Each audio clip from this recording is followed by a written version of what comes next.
أعوذ بالله من الشيطان الرجيم. بسم الله الرحمن الرحيم. الحمد لله رب العالمين. الصلاة والسلام على سيدنا ومولانا أبي القاسم مصطفى محمد صلى الله عليه وآله وسلم وعلى أهل بيته الطيبين الطاهرين المعصومين واللعنة الدائمة على أعدائهم أجمعين. أما بعد، فقد قال الله تبارك وتعالى في محكم كتابه ومتقن خطابه: بسم الله الرحمن الرحيم. ذلك ومن يعظم شعائر الله فإنها من تقوى القلوب. صدق الله العلي العظيم. اللهم عرفني نفسك فإنك إن لم تعرفني نفسك لم أعرف رسولك. اللهم عرفني رسولك فإنك إن لم تعرفني رسولك لم أعرف حجتك. اللهم عرفني حجتك فإنك إن لم تعرفني حجتك ضللت عن ديني. اللهم كن لوليك الحجة ابن الحسن صلواتك عليه وعلى آبائه في هذه الساعة وفي كل الساعة وليا وحافظا وقائدا وناصرا ودليلا وعينا حتى تسكنه أرضك طوعا وتمتعه فيها طويلا. اللهم صل على محمد وآل محمد وعجل فرجهم. السلام على الحسين وعلى علي بن الحسين وعلى أولاد الحسين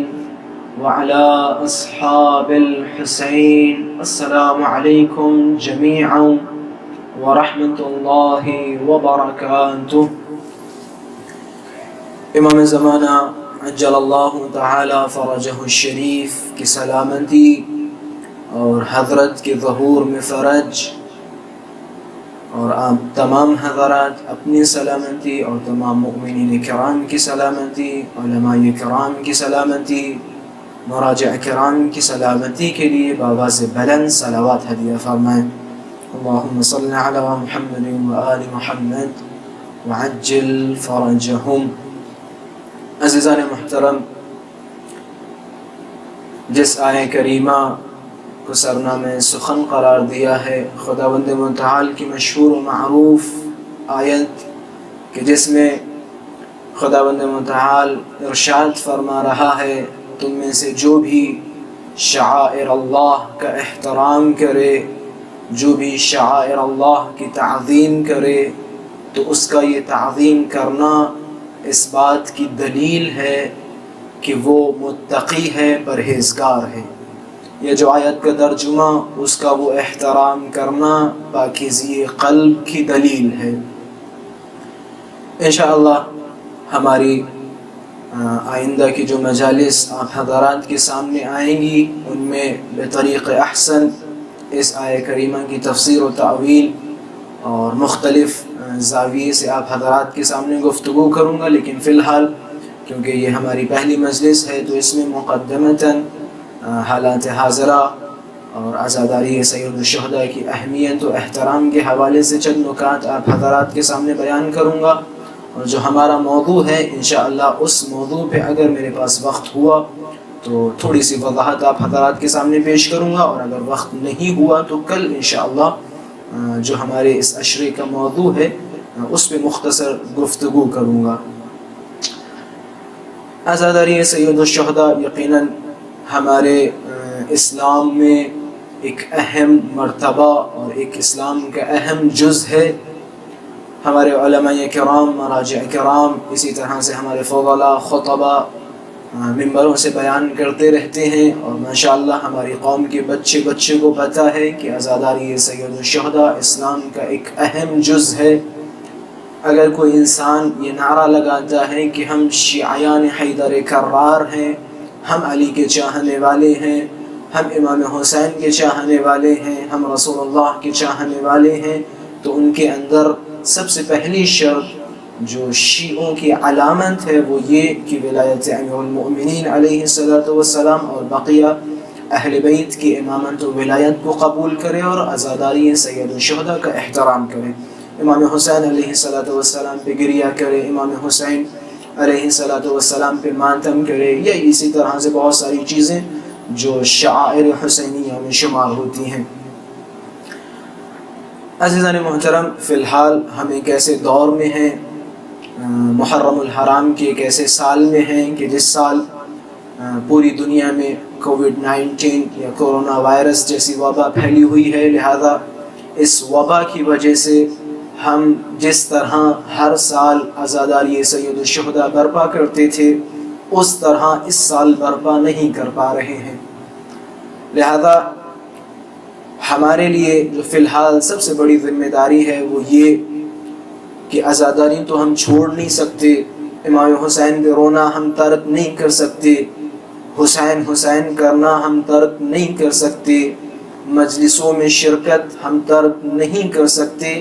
پھر جب یہ پوری دنیا میں وبا پھیلی ہوئی ہے، پوری دنیا میں لوگ پریشان ہیں اور پوری دنیا میں پابندیاں ہیں، اب ہم عزاداری کیسے برپا کریں؟ یقیناً اس سوال کا جواب بہت ہی زیادہ واضح و روشن ہے۔ میرا آپ حضرات کے سامنے آنا اور آپ حضرات کا آن لائن مجالسوں کو سننا اس بات کی دلیل ہے کہ سوال کا جواب آپ حضرات کے سامنے ہے، وہ یہ کہ اس سال ہم عزاداری سید الشہداء آن لائن فضائے مجازی پہ کریں گے، ہواؤں کے ذریعے سے حسین حسین کا پیغام لوگوں کے کانوں تک پہنچائیں گے، اور یقیناً امام حسین علیہ السلام کا پیغام اس سال زیادہ تر دنیا کی تقریباً 80% حصے میں ہواؤں کے ذریعے سے امام حسین کا پیغام لوگوں تک پہنچ رہا ہے۔ یہ جب ہم دور دیکھتے ہیں آج، جو ہمارے دشمن ہیں وہ جب یہ سال دیکھیں گے کہ کس طرح سے شیعوں نے فیس بک، یوٹیوب، ٹویٹر، انسٹاگرام پہ امام حسین کا ذکر کیا اور فضائے مجازی کو حسین حسین کے نعروں سے بھر دیا، یا حسین کے نعروں سے لبیک یا حسین کے نعروں سے، تو وہ مایوس ہو جائیں گے، پریشان ہو جائیں گے اور یہ کہیں گے کہ شیعہ قوم سب کچھ چھوڑ سکتی ہے لیکن امام حسین کی عزاداری نہیں چھوڑ سکتی۔ یقیناً عزاداری، جیسا کہ میں نے بیان کیا تھا، ہمارا ایک اہم جز ہے، عزاداری کے بغیر ہم ادھورے ہیں۔ عزاداری اگر میں کہوں تو غلط نہ ہوگا، عزاداری ہمارا ڈیفینس ہے۔ جس طرح سے آپ کسی ملک کے بارے میں پڑھیں تو ہر ملک یا کوئی بھی ملک مضبوط تب ہوتا ہے جب اس کا ڈیفینس مضبوط ہوتا ہے۔ اگر اس کا ڈیفینس شبکہ دفاع مضبوط ہوتا ہے تو اس ملک کو بہت ہی طاقتور اور بہت ہی قوی مانا جاتا ہے۔ کیوں؟ کیونکہ اس کا ڈیفینس، اس کا دفاع بہت مضبوط ہے۔ یقیناً نماز، روزہ، حج، زکوٰۃ، یہ تمام کے تمام ہم پر واجب ہیں اور ہم پر فریضہ ہے کہ ہم ان تمام چیزوں کو ادا کریں، لیکن ولایت امیر المؤمنین علیہ السلام اور عزاداری سید الشہداء ہمارا ڈیفینس ہے۔ اگر عزاداری سید الشہداء میں کوئی کمی ہوئی یا ولایت ہماری کمزور ہوئی تو ہمیں کوئی بھی آ کے مار سکتا ہے، کوئی بھی ہمارا عقیدہ خراب کر سکتا ہے۔ اگر ہماری ولایت علی کمزور ہوئی، اگر ہماری عزاداری میں کوئی کوتاہی ہوگی تو کوئی بھی ہمارے عقیدوں کو تباہ و برباد کر سکتا ہے، کیونکہ مجالس سید الشہداء بھی اسی عزاداری کا حصہ ہے، بلکہ اہم حصہ ہے، اور یہ ہم سب جانتے ہیں کہ ان مجالس کے ذریعے ہم پورا دین حاصل کرتے ہیں۔ پورا دین فی الحال ان مجالس پہ منحصر ہے۔ پوری زندگی انسان پورا سال پڑھتا رہے اور جیسے ہی ماہ محرم کا چاند نکلتا ہے اور ایک خطیب، ایک ذاکر، ایک عالم ممبر پہ بیٹھتا ہے تو 10 دن میں اس کی کوشش یہ ہوتی ہے کہ وہ پورا دین سمجھا کے چلا جائے۔ تو یقیناً عزاداری سید الشہداء ہمارا ایک اہم حصہ ہے، اور پوری دنیا کی طاقتیں، قوتیں لگی رہیں لیکن عزاداری کو مٹا نہ سکے۔ آپ تاریخیں پڑھیں، آج یہ جو چھوٹی سی وبا، چھوٹی سی بیماری پوری دنیا میں پھیلی ہے، بعض افراد، بعض جاہل یا نادان لوگوں کا تصور یہ ہے کہ اس سال عزاداری نہیں ہو پائے گی، اس سال مجلسیں نہیں ہو پائیں گی، اس سال ماتم نہیں ہو پائے گا۔ یہ ان کی بے وقوفی ہے، ایک غلط تصور ہے۔ وہ افراد جو امام حسین کے چاہنے والے ہیں، وہ افراد جو عاشقان امام حسین ہیں، انہیں دنیا کی کوئی شے امام حسین کی عزاداری سے نہیں روک سکتی۔ جب بنی امیہ کے دور، اتنے شدید دور کہ جہاں جو کربلا کی زیارت کے لیے جاتا تھا اس کی گردنیں اڑا دی جاتی تھی، یا بعض روایتوں میں آپ جائیں کربلا کی زیارت کے لیے، کہ ہم کربلا کی زیارت کے لیے جانا چاہتے ہیں، کہ تمہیں پیر کٹوانا پڑے گا، مولا کے چاہنے والے کہ کٹوا لیں گے، کہ تمہیں ہاتھ کٹوانے پڑیں گے، کٹوا لیں گے، کہ تمہیں فلاں کام کرنے پڑیں گے، کر لیں گے، لیکن امام حسین کی زیارت کے لیے ضرور جائیں گے۔ اسی طرح ہمارے سامنے کوئی بھی پریشانی آ جائے لیکن ہم عزاداری سید الشہداء سے دور نہیں ہو سکتے۔ در حقیقت آج یہ جو وبا پوری دنیا میں پھیلی ہوئی ہے اور ہم اپنے گھروں پہ مجالس برپا کر رہے ہیں، اپنے گھروں پہ ماتم کر رہے ہیں، اس میں بہت ہی خوبصورت نکات ہیں۔ پہلا نکتہ یہ ہے کہ ہر سال ہم ماتم کرتے ہیں، ہر سال مجلس برپا کرتے ہیں، ہر سال حسین حسین کرتے ہیں، ماتم کرتے ہیں، روڈ پہ آتے ہیں، امام حسین کا ذکر کرتے ہیں اور سینوں پہ ہاتھ مارتے ہیں، ماتم کرتے ہیں، نوحہ پڑھتے ہیں، روڈ پہ آتے ہیں، 1,00,000 لوگوں کے سامنے، 1000 لوگوں کے سامنے، 100 لوگوں کے سامنے، 200 لوگوں کے سامنے اپنی بہترین آواز پیش کرتے اور امام حسین کا ذکر کرتے۔ ایک خطیب ہزاروں کے مجمع میں پورے جوش و خروش کے ساتھ مجلسیں خطاب کرتا ہے۔ خوب اب وقت ہے ہمارے امتحان کا، جو یہ سال ہے۔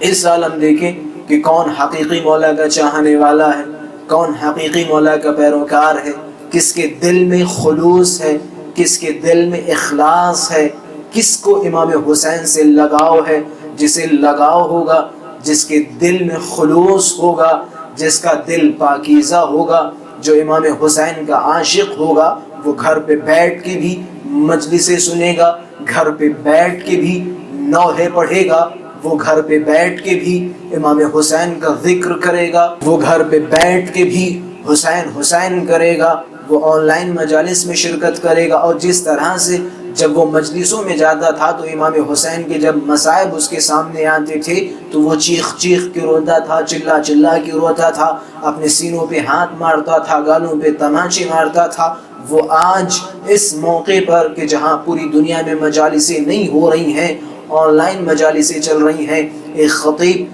فضائے مجازی کے ذریعے سے آپ تک اپنا بیان پہنچا رہا ہے، تو جس طرح سے آپ اس وقت صلوات بھیجا کرتے تھے اسی طرح اس وقت صلوات بھیجیں۔ جس طرح اس وقت آپ جب کوئی فضائل کی بات آتی تھی تو سبحان اللہ، نعرہ حیدری یا واہ واہ کرتے تھے، آج آپ گھروں پہ بیٹھ کے واہ واہ کریں، سبحان اللہ کریں، نعرہ حیدری لگائیں۔ آپ جس طرح پہلے ماتم کرتے تھے، آپ اب گھر میں اکیلے بیٹھ کے کسی نوحہ خان کا نوحہ لگا کے ماتم کریں، یا اگر آپ کے گھر میں کوئی نوحہ پڑھنے والے ہوں تو انہیں کھڑا کر کے آپ اپنے گھر والوں کے ساتھ امام حسین کو پرسا دیں، سیدہ کو پرسا دیں۔ جب کبھی مصائب کا ذکر آئے تو آپ اپنے گھر میں بیٹھ کے مصائب سنیں اور گریہ کریں۔ بڑا خوبصورت ہمارے مشہد مقدس میں ایک استاد بڑا خوبصورت جملہ فرماتے ہیں کہ ہمارے جوانوں کو چاہیے کہ وہ روضہ خوان ہوں۔ فارسی زبان میں روضہ خوانی کہتے ہیں مصائب پڑھنے کو، کہ ہمارے جوانوں کو چاہیے کہ وہ روضہ خوانی کریں، وہ مصائب پڑھیں، انہیں مصائب بخوبی آنا چاہیے۔ مصائب ایک قصہ ہی ہے، جس طرح سے آپ قصے کہانی سناتے ہیں، فلاں جگہ یہ ہوا، فلاں واقعہ میرے ساتھ پیش آیا تھا، فلاں یہ فلاں وہ، اسی طرح سے آپ اپنے بچوں کو گھر پہ بٹھائیں، ماں بہنوں کو سامنے بٹھائیں اور کربلا کے قصے کو بیان کریں کس طرح سے جناب علی اصغر کو شہید کیا گیا، بیان کریں کس طرح سے جناب علی اکبر کو شہید کیا گیا، بیان کریں کس طرح سے جناب قاسم کو شہید کیا گیا۔ تو خلاصہ کلام جیسا کہ میں نے شروعات میں بیان کیا تھا کہ مقدمتاً ہماری یہ مجلس آپ حضرات کے سامنے ہوگی۔ میں چند نکات کی طرف اشارہ کروں گا۔ پہلا نکتہ ظاہراً آپ حضرات تک پہنچ چکا، دور حاضر اور حالات حاضرہ سے بخوبی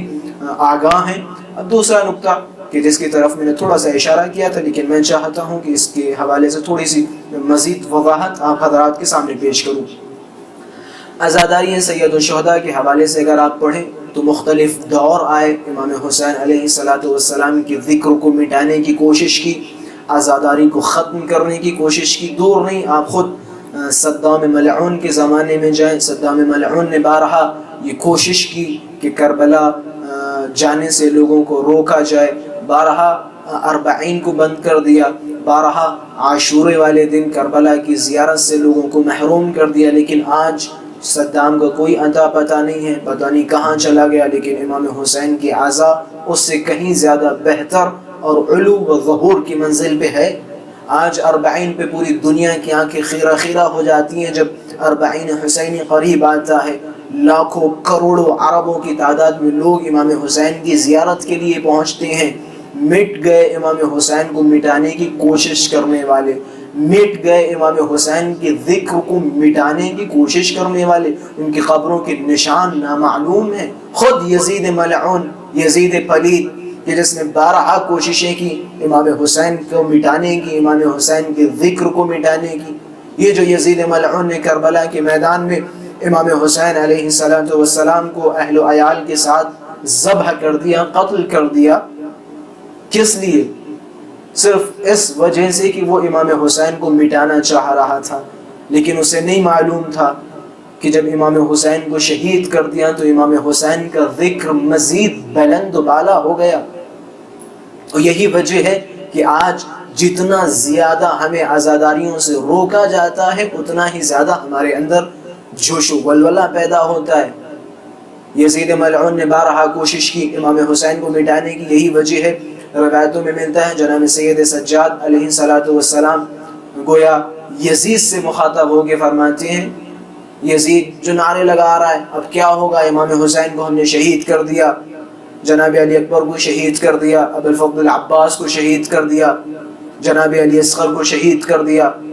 جتنے بھی امام حسین کے ساتھ اصحاب تھے ان سب کو شہید کر دیا، اب کیا بچا، امام حسین تو شہید ہو گئے، سب کچھ ختم ہو گیا۔ اب گویا امام حسین علیہ السلام کے فرزند امام زین العابدین علیہ السلام یزید سے کہنا چاہتے ہیں، یزید تو نے کوششیں کی لیکن تیری ساری کوششیں ناکام رہی، تو نے امام حسین کے ذکر کو مٹانا چاہا لیکن تو نے مٹا نہیں پایا۔ امام سجاد علیہ السلام ایک روایت میں کیا خوبصورت جملات فرماتے ہیں، حضرت فرماتے ہیں لا يدرس اثرہ ولا يعفو رسمہ علی کرور اللیالی والایام، کہ امام حسین کو مٹانے کے لیے آئے ہو، لا يدرس اثرہ، امام حسین تو چھوڑو، امام حسین کا اثر مٹ نہیں سکتا، ولا يعفو رسمہ، اور یہ جو آج ہمارے درمیان رسم و رواج ہیں یہ رسم و رواج مٹ نہیں سکتے، علی کرور اللیالی والایام، جب تک یہ سورج و چاند زندہ ہے، یعنی جب تک اس روئے زمین پہ سورج و چاند نکلتے رہیں گے، یعنی دنیا کے اختتام تک امام حسین کا ذکر مٹا نہیں سکتے، اور دنیا کے اختتام کے بعد تو پھر ایک نئی منزل امام حسین کے ذکر کی شروع ہو جائے گی۔ لا يدرس اثرہ ولا يعفو رسمہ علی کرور اللیالی والایام وَلَيَجْتَهِدَنَّ أَئِمَّةُ الْكُفْرِ وَأَشْيَاءُ الضَّلَالَةِ فِي مَحْوِهِ وَتَطْمِيسِهِ۔ یہاں پہ ایک علمی نکتہ ہے، اب حضرات کے سامنے بیان کرتا چلوں۔ وَلَيَجْتَهِدَنَّ، اگر آپ عربی لغت کی طرف جائیں تو یہ استمرار کا معنی ہوتا ہے، ہمیشہ۔ حضرت کیا فرمانتے، 1300 کچھ سال پہلے حضرت نے آج کے دور میں جو بعض وبائیں پھیلی ہوئی ہیں عزاداری کے حوالے سے، وہ ایرے غیرے ممبروں پہ آ کے یا ادھر ادھر سے بیان کرنے لگتے ہیں، ہم یہ عزاداری یہ فلاں یہ فلاں یہ فلاں، عزاداری کم کرو، یہ عزاداری میں یہ غلط یا عزاداری میں وہ غلط۔ امام سجاد علیہ السلام نے 1300 کچھ سال پہلے اس بات کی طرف اشارہ فرما دیا تھا۔ حضرت نے کیا فرمایا، وَلَيَجْتَهِدَنَّ أَئِمَّةُ الْكُفْرِ وَأَشْيَاءُ الضَّلَالَةِ فی محوہ وتطمیسہ، اور کوششیں کرنے والے، لیجتہدن، ہمیشہ کوششیں کرنے والے کوششیں کرتے رہیں گے۔ کون یہ کوششیں کرنے والے ہیں؟ ائمۃ الکفر واشیاء الضلالہ، کفر کے بڑے بڑے بت امام، واشیاء الضلالہ، اور یہ ضلالت کے چھوٹے چھوٹے فرقے، یہ کوششیں کرتے رہیں گے، پوری زندگی کوششیں کرتے رہیں گے۔ امام حسین کو مٹانے کی کوششیں کی، اب امام حسین کے ذکر کو مٹانے کی کوششیں کرتے رہیں گے، لیکن انہیں نہیں معلوم فَلَا يَزْدَادُ أَثَرُهُ إِلَّا ظُهُورًا وَأَمْرُهُ إِلَّا عُلُوًّا، جتنی زیادہ یہ امام حسین کو مٹانے کی کوششیں کریں گے اتنا ہی زیادہ یہ امام حسین کی عزا، امام حسین کی عزاداری اور امام حسین کا ذکر اتنا ہی زیادہ علو و ظہور پیدا کرے گا۔ جتنا زیادہ آپ پابندیاں لگائیں گے، جتنا زیادہ آپ عزاداری سے لوگوں کو منع کریں گے، اتنی ہی زیادہ عزاداری میں ترقیاں آتی رہیں گی۔ آپ جائیں تاریخ میں، یزید نے جتنی کوششیں کی اتنا ہی عزاداری سید الشہداء نے ترقی کی۔ اس سے بڑی کیا بات ہو سکتی ہے کہ وہ یزید جو امام حسین کے ذکر کو مٹانا چاہ رہا تھا، اسی یزید کے دربار میں امام حسین کی بہن نے مجلس برپا کر دی، اسی یزید کے دربار میں جناب زینب سلام اللہ علیہا نے حسین حسین کے نعرے لگوا دیے۔ اس سے بڑی بات کیا ہو سکتی ہے؟ مٹ گیا یزید جو امام حسین کو مٹانا چاہتا تھا، لیکن امام حسین زندہ و جاوید ہے، امام حسین کا ذکر زندہ ہے، امام حسین کی عزا زندہ ہے۔ آج پوری دنیا امام حسین کے لیے اپنی جانوں کو قربان کر رہی ہے، آج پوری دنیا امام حسین کے لیے اپنی مال و دولت کو خرچ کر رہی ہے۔ اسی طرح سے جناب زینب سلام اللہ علیہا نے جب یزید ملعون نے کہا زینب سب کچھ ختم ہو گیا، عباس کو کربلا میں شہید کر دیا کہ جن پہ آپ کو بڑا ناز تھا، جناب علی اکبر کو کربلا میں شہید کر دیا گیا، جناب علی اصغر کو کربلا میں شہید کر دیا گیا، اب کون بچا ہے؟ تو جناب زینب سلام اللہ علیہا نے یزید ملعون کی طرف خطاب کیا اور فرمایا یزید سن، کھد قیدک وسع سعیک وناصد جہدک، اے یزید جو منصوبے بنانا ہو بنا لے، جو جال بچھانا ہو بچھا لے، اور جو کوششیں کرنی ہو کر لے، لیکن خدا کی قسم ہم اہل بیت کا ذکر مٹا نہیں سکتا۔ تو نے اس سے پہلے بڑی کوششیں کی، امام حسین کو شہید کر دیا، اس سے بڑی کوشش کیا ہو سکتی ہے؟ لیکن اس کے باوجود امام حسین کے ذکر کو مٹا نہ سکا۔ جو کوششیں کرنی ہو کر لے، لیکن امام حسین کے ذکر کو مٹا نہیں سکتا۔ اور یقیناً آج ہم اور آپ دیکھ رہے ہیں یزید جیسا دور کہ جس میں امام حسین کا ذکر موجود ہو۔ کیسے ممکن ہے آج اس دور میں امام حسین کا ذکر نہ ہو؟ کیسے ممکن ہے آج اس چھوٹی سی بیماری کی وجہ سے عزاداری سید الشہداء برپا نہ ہو، جبکہ ہمارے پاس مختلف وسائل ہیں، مختلف ذریعے ہیں۔ آن سائٹ مجالسوں میں ایسا ہوتا ہے، کچھ لوگوں کی مجالسوں میں ہزاروں لوگ شرکت کرتے ہیں اور کچھ لوگوں کی مجالسوں میں 10 15 20 لوگ شرکت کرتے ہیں۔ لیکن آن لائن کا فائدہ یہ ہے کہ ممکن ہے یہی پیغام دنیا کی تمام خطوں تک پہنچ جائے، ممکن ہے یہی مجلس دنیا کے مختلف ملکوں سے دیکھی جاتی ہو۔ تو خلاصہ کلام، امام حسین کی عزاداری کوئی مٹا نہیں سکتا، امام حسین کی عزاداریوں پہ کوئی پابندیاں نہیں لگا سکتا۔ بس یہ ہے کہ ہم طریقے بدل دیں گے، ہم وسائل چینج کر دیں گے، ذریعے ہم بدل دیں گے، لیکن امام حسین کی عزاداری بند نہیں ہوگی۔ اور یقیناً آج بے شک ہم مجالسوں کو عزاخانوں میں برپا نہیں کر رہے ہیں، لیکن الحمدللہ ہمارا پیغام پوری دنیا تک پہنچ رہا ہے۔ ہم ماتم بھی کر رہے ہیں، مجلسیں بھی برپا کر رہے ہیں، نوحے بھی پڑھ رہے ہیں، اور امام حسین پہ خوب رو بھی رہے ہیں انشاءاللہ۔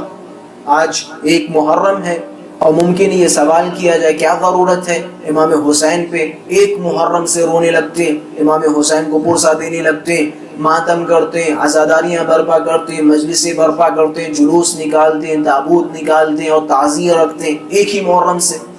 خوب 10 محرم کو امام کی شہادت ہوئی ہے، آپ ایک محرم سے اتنے زیادہ پریشان کیوں ہو جاتے ہیں، اتنے زیادہ مضطرب کیوں ہو جاتے ہیں، اپنے تن پہ سیاہ لباس اختیار کیوں کر لیتے ہیں؟ بڑے خوبصورت جملات ایک صاحب امام صادق علیہ السلام کی خدمت میں آئے اور آنے کے بعد کہنے لگے سیدی جعلت فداک، اے میرے سید، اے میرے سردار، میری جان آپ پر قربان ہو، میں فدا ہو جاؤں آپ پر۔ لیکن مولا آپ کی خدمت میں ایک چھوٹا سا سوال ہے کہ بسم اللہ فرمائیں کہ مولا ان المیت یجلسون له بالنیاحہ بعد موتہ او قتلہ، مولا دنیا کا رواج یہ ہے کہ میت پہ بے شک نوحہ کیا جاتا ہے، گریہ وزاری کی جاتی ہے، لیکن اس کے مرنے یا قتل ہونے کے بعد، نہ کہ پہلے۔ لیکن مولا وَلَكِنْ أَرَاكُمْ تَجْلِسُونَ أَنْتُمْ وَشِيعَتُكُمْ مِنْ أَوَّلِ الشَّهْرِ بِالْمَأْتَمِ وَالْعَزَاءِ عَلَى الْحُسَيْنِ علیہ الصلاۃ والسلام۔ مولا دنیا کا رواج یہ ہے کہ مرنے یا قتل کے بعد اس پہ رویا جاتا ہے، گریہ کیا جاتا ہے، لیکن مولا میں دیکھ رہا ہوں آپ اور آپ کے شیعہ جیسے ہی محرم کی پہلی تاریخ آتی ہے، آپ اور آپ کے شیعہ امام حسین پہ نوحہ و ماتم اور گریہ کرنے کے لیے بیٹھ جاتے ہیں۔ مولا حکمت کیا ہے، راز کیا ہے؟ امام صادق علیہ السلام نے جواب دیتے ہوئے فرمایا، یا ھذا، اے شخص، اذا حل ہلال محرم نشرت الملائکہ ثوب الحسین فی السماء، اے شخص، جیسے ہی ماہ محرم کا چاند نمودار ہوتا ہے، نشرت الملائکہ ثوب الحسین فی السماء، ملائکہ امام حسین کے کرتے کو، امام حسین کے کپڑے کو آسمانوں پہ لہرانا شروع کر دیتے ہیں۔ میں پوچھوں گا مولا اس کرتے کی حالت کیسی ہے؟ امام فرماتے ہیں اس کرتے کی حالت یہ ہے کہ وَهُوَ مُخْرِقٌ مِّن ضَرْبِ السُّيُوفِ، اس کرتے کی حالت یہ ہے کہ وہ کرتا تلواروں کی ضربتوں سے پارا پارا ہے، یعنی اس کرتے پہ اتنی زیادہ تلواریں لگی ہیں کہ اس تلوار کی ضربت کی وجہ سے وہ کرتا پارا پارا ہے۔ وَمُلَتَّخٌ بِالدِّمَاءِ، اور اس کرتے کی حالت یہ ہے نہ صرف یہ کہ وہ تلواروں کی ضربوں سے پارا پارا ہے، بلکہ وہ کرتا خون میں غلطیدہ ہے، خون میں ملطخ ہے، خون میں مخلوط ہے۔ پھر امام صادق اس سوال کا جواب دے رہے ہیں جو راوی نے سوال کیا تھا۔ اس کا سوال یہ تھا، مولا آپ ایک محرم سے گریہ کرنا کیوں شروع کر دیتے ہیں؟ امام فرماتے جیسے ہی ہلال محرم نمودار ہوتا ہے تو ملائکہ امام حسین کے کرتے کو آسمانوں میں لہرانا شروع کر دیتے ہیں۔ اس کرتے کی حالت یہ ہے کہ وہ کرتا تلواروں کی ضربتوں سے پارا پارا ہوتا ہے اور خون میں غلطیدہ ہوتا ہے، خون میں ملطخ ہوتا ہے۔ فَنَرَاهُ نَحْنُ وَشِيعَتُنَا بِالْبَصِيرَةِ، پس ہم اور ہمارے شیعہ اس کرتے کو دیکھتے ہیں، آنکھوں کے ذریعے سے نہیں دیکھتے بلکہ بصیرت کے ذریعے سے دیکھتے ہیں۔ بس جیسے ہی ہم اور ہمارے شیعہ اس کرتے کو بصیرت کے ذریعے سے دیکھتے ہیں، فَتَنْفَجِرُ دُمُوعُنَا، ہماری آنکھوں سے آنسو بہنا شروع ہو جاتے ہیں۔ بس جیسے ہی ہم اور ہمارے شیعہ اس کرتے کو دیکھتے ہیں، ہماری آنکھوں سے آنسو بہنا شروع ہو جاتے ہیں۔ ہاں عزادارو، آج ایک محرم ہے، جب بھی آپ کو کسی پہ گریہ کرنا ہو تو امام حسین پہ گریہ کریں۔ امام رضا علیہ السلام فرماتے ہیں، ابن شبیب، اے شبیب کے بیٹے، اگر تم چاہتے ہو کسی شخصیت پہ رونا، اگر تم چاہتے ہو کسی پہ رونا چاہتے ہو، کسی کو پرسہ دینا چاہتے ہو، تو جاؤ میرے جد حسین پہ رو، جاؤ میرے جد حسین کو پرسہ دو، کیونکہ میرے جد حسین کو کربلا کے میدان میں سروز کا بھوکا و پیاسا شہید کیا۔ ہاں عزادارو، جیسے ماہ محرم کا چاند نمودار ہوتا ہے، بنی ہاشم کے گھروں میں کوہرام برپا ہو جاتا ہے۔ روایتوں میں ملتا ہے کہ راوی کہتا ہے جب بھی ہم پریشان ہو جاتے تھے، ہمیں محرم کا چاند نمودار نظر نہیں آتا تھا، یا ہم مشکوک ہوتے تھے